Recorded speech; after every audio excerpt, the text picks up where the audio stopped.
Hello guys, today I am going to show you the concept of copy constructor in C++ programs.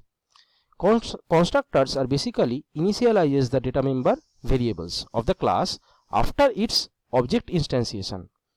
In this program, you will also learn the concept of constructor overloading, that means having many constructors with the same name but different actions.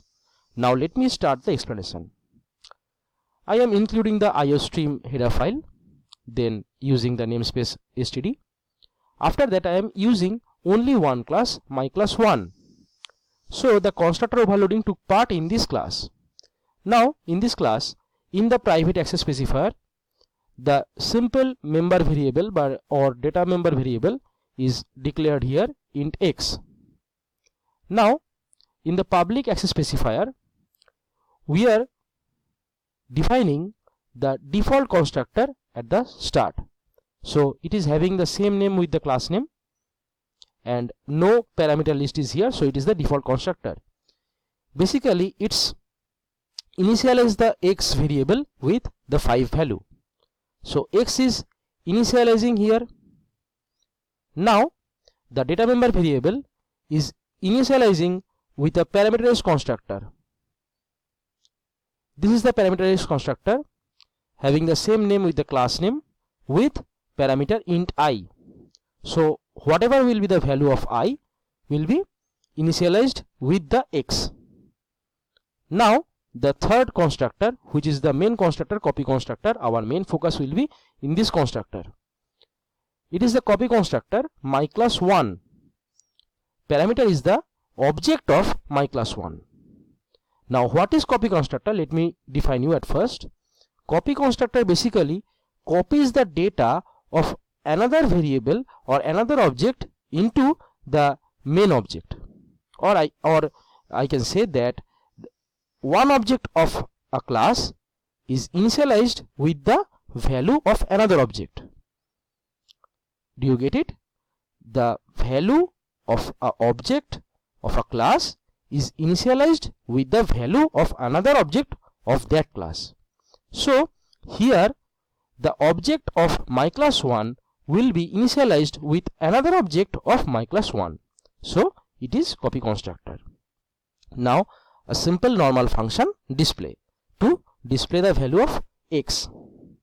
Now as we are here creating 3 constructors having same name, so here the constructor overloading is happening. 3 constructors having same name but they have different actions, so it is also happening the constructor overloading. Now let me go to the main section.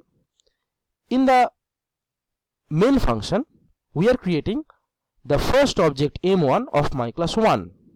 So when it is creating the m1 object, it is calling the by default constructor.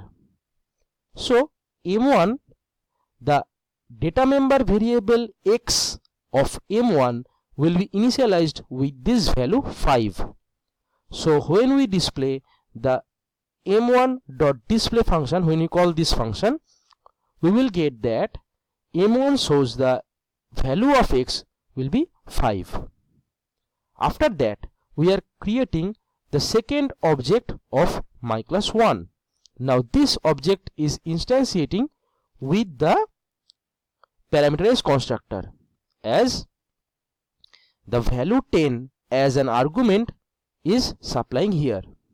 So this 10 or this value will be here in the position of I, and that will be initialized in x. So this 10 value will goes into the position of I, and thus it will replace the value of I, and the 10 will enter in the x variable. So x will be initialized with the value 10, and it is by the calling of parameterized constructor. Now the third concept, we are creating my class m3, the third object. The third object is been creating with the second object. So what we are doing here, we are creating the third object, or we are instantiating the third object with the value of the second object. Now what is the member variable value of the second object? Obviously it was 10. So the third object will also having the same value with 10. But how? Let me explain that concept. So when we calling the copy constructor, means creating the new object with the old object value, then this constructor part has been called. M2 is the object of my class 1.